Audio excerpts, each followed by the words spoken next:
En el nombre del Padre, y del Hijo, y del Espíritu Santo. Amén.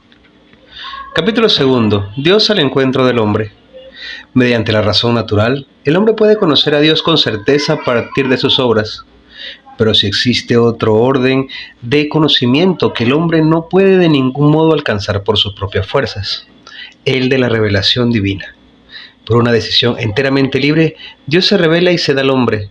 Lo hace revelando su misterio, su designio benevolente que estableció desde la eternidad en Cristo en favor de todos los hombres.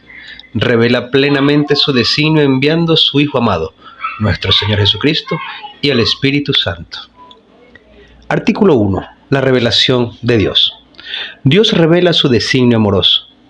Dispuso Dios en su sabiduría revelarse a sí mismo y dar a conocer el misterio de su voluntad, mediante el cual los hombres, por medio de Cristo, Verbo encarnado, tienen acceso al Padre en el Espíritu Santo y se hacen consortes de la naturaleza divina. Dios, que habita una luz inaccesible, quiere comunicar su propia vida divina a los hombres libremente creados por Él, para hacer de ellos en su Hijo único hijos adoptivos. Al revelarse a sí mismo, Dios quiere hacer a los hombres capaces de responderle, de conocerle y de amarle, más allá de lo que ellos serían capaces por sus propias fuerzas. El designio divino de la revelación se realiza a la vez mediante acciones y palabras íntimamente ligadas entre sí y que se esclarecen mutuamente. Este designio comporta una pedagogía divina particular. Dios se comunica gradualmente al hombre, lo prepara por etapas para acoger la revelación sobrenatural que hace de sí mismo y que culminará en la persona y la misión del Verbo encarnado, Jesucristo. San Ireneo de León habla en varias ocasiones de esta pedagogía divina bajo la imagen de un mutuo acostumbrarse entre Dios y el hombre.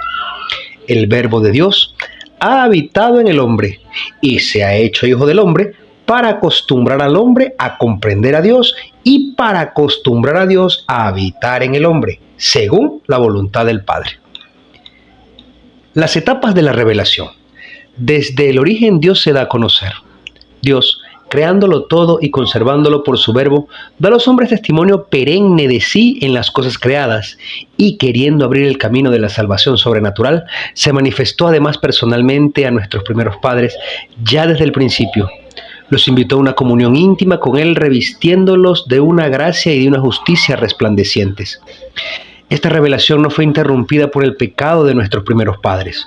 Dios, en efecto, después de su caída, alentó en ellos la esperanza de la salvación con la promesa de la redención y tuvo incesante cuidado del género humano para dar la vida eterna a todos los que buscan la salvación con la perseverancia en las buenas obras. Cuando por desobediencia perdió tu amistad, no lo abandonaste al poder de la muerte. Reiteraste además tu alianza a los hombres. La alianza con Noé.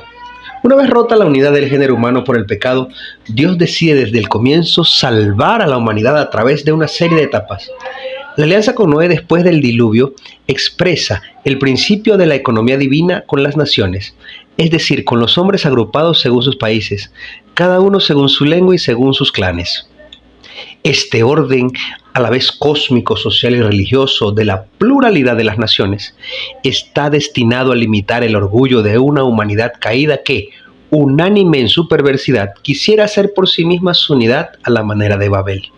Pero, a causa del pecado, el politeísmo, así como la idolatría de la nación y de su jefe, son una amenaza constante de vuelta al paganismo para esta economía aún no definitiva. La alianza con Noé permanece en vigor mientras dura el tiempo de las naciones, hasta la proclamación universal del Evangelio. La Biblia venera algunas grandes figuras de las naciones como Abel el justo, el rey sacerdote Melquisedec, figura de Cristo, o los justos Noé, Daniel y Job. De esta manera, la Escritura expresa qué altura de santidad pueden alcanzar los que viven según la alianza de Noé, en la espera de que Cristo reúna en uno a todos los hijos de Dios dispersos. Dios elige a Abraham. Para reunir a la humanidad dispersa, Dios elige a Abraham llamándolo fuera de su casa, de su patria, de su tierra, para hacer de él Abraham, es decir, el padre de una multitud de naciones. En ti serán benditas todas las naciones de la tierra. el pueblo nacido de Abraham, será el depositario de la promesa hecha a los patriarcas, el pueblo de la elección, llamado a preparar la reunión un día de todos los hijos de Dios en la unidad de la Iglesia. Ese pueblo será la raíz en la que serán injertados los paganos hechos creyentes. Los patriarcas, los profetas y otros personajes del Antiguo Testamento han sido y serán siempre venerados como santos en todas las tradiciones litúrgicas de la Iglesia. Dios forma a su pueblo Israel. Después de la etapa de los patriarcas, Dios constituyó a Israel como su pueblo, salvándolo de la esclavitud de Egipto. Estableció con él la alianza del Sinaí y le dio por medio de Moisés su ley, para que lo reconociese y le sirviera como al único Dios vivo y verdadero, Padre providente y juez justo, y para que esperase al Salvador prometido. Israel es el pueblo sacerdotal de Dios, sobre el que es invocado el nombre del Señor. Es el pueblo de aquellos a quienes Dios habló primero. El pueblo de los hermanos mayores en la fe de Abraham. Por los profetas, Dios forma a su pueblo en la esperanza de la salvación, en la espera de una alianza nueva y eterna destinada a todos los hombres, y que será grabada en los corazones. Los profetas anuncian una redención radical del pueblo de Dios, la purificación de todas sus infidelidades, una salvación que incluirá a todas las naciones.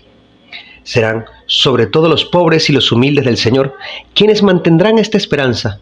Las mujeres santas como Sara, Rebeca, Raquel, Miriam, Débora, Ana, Judith y Esther conservaron viva la esperanza de la salvación de Israel.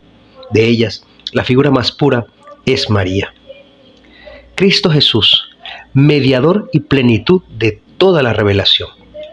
Dios ha dicho todo en su verbo. Muchas veces y de muchos modos habló Dios en el pasado a nuestros padres por medio de los profetas. En estos últimos tiempos nos ha hablado por su Hijo. Cristo, el Hijo de Dios hecho hombre, es la palabra única, perfecta e insuperable del Padre. En Él lo dice todo. No habrá otra palabra más que esta. San Juan de la Cruz, después de otros muchos, lo expresa de manera luminosa comentando: porque en darnos como nos dio a su Hijo, que es una palabra suya, que no tiene otra, todo nos lo habló junto y de una vez en esta sola palabra. Porque lo que hablaba antes en partes a los profetas, ya lo ha hablado todo en él, dándonos al todo que es su Hijo, por lo cual el que ahora quisiese preguntar a Dios o querer alguna visión o revelación, no solo haría una necedad, sino haría agravio a Dios, no poniendo los ojos totalmente en Cristo, sin querer otra alguna cosa o novedad. No habrá otra revelación. La economía cristiana como alianza nueva y definitiva nunca pasará, ni hay que esperar otra revelación pública antes de la gloriosa manifestación de nuestro Señor Jesucristo. Sin embargo, aunque la revelación esté acabada, no está completamente explicitada. Corresponderá a la fe cristiana comprender gradualmente todo su contenido en el transcurso de los siglos. A lo largo de los siglos ha habido revelaciones llamadas privadas, algunas de las cuales han sido reconocidas por la autoridad de la Iglesia. Estas, sin embargo, no pertenecen al depósito de la fe. Su función no es la de mejorar o completar la revelación definitiva de Cristo, sino la de ayudar a vivirla más plenamente en una cierta época de la historia, guiado por el magisterio de la Iglesia. El sentir de los fieles sabe discernir y acoger lo que en estas revelaciones constituye una llamada auténtica de Cristo o de sus santos a la Iglesia. La fe cristiana no puede aceptar revelaciones que pretendan superar o corregir la revelación de la que Cristo es la plenitud. Es el caso de ciertas religiones no cristianas y también de ciertas sectas recientes que se fundan en semejantes revelaciones. Resumen. Por amor Dios se ha revelado y se ha entregado al hombre. De este modo da una respuesta definitiva y sobreabundante a las cuestiones que el hombre se plantea sobre el sentido y la finalidad de su vida. Dios se ha revelado al hombre comunicándole gradualmente su propio misterio mediante obras y palabras. Más allá del testimonio que Dios da de sí mismo en las cosas creadas, se manifestó a nuestros primeros padres, les habló y después de la caída les prometió la salvación y les ofreció su alianza. Dios selló con Noé una alianza eterna entre él y todos los seres vivientes. Esta alianza durará tanto como dure el mundo. Dios eligió a Abraham y selló una alianza con él y su descendencia. De él formó a su pueblo, al que reveló su ley por medio de Moisés, lo preparó por los profetas para acoger la salvación destinada a toda la humanidad. Dios se ha revelado plenamente enviando a su propio Hijo, en quien ha establecido su alianza para siempre. El Hijo es la palabra definitiva del Padre, de manera que no habrá ya otra revelación después de él. En el nombre del Padre, y del Hijo, y del Espíritu Santo. Amén.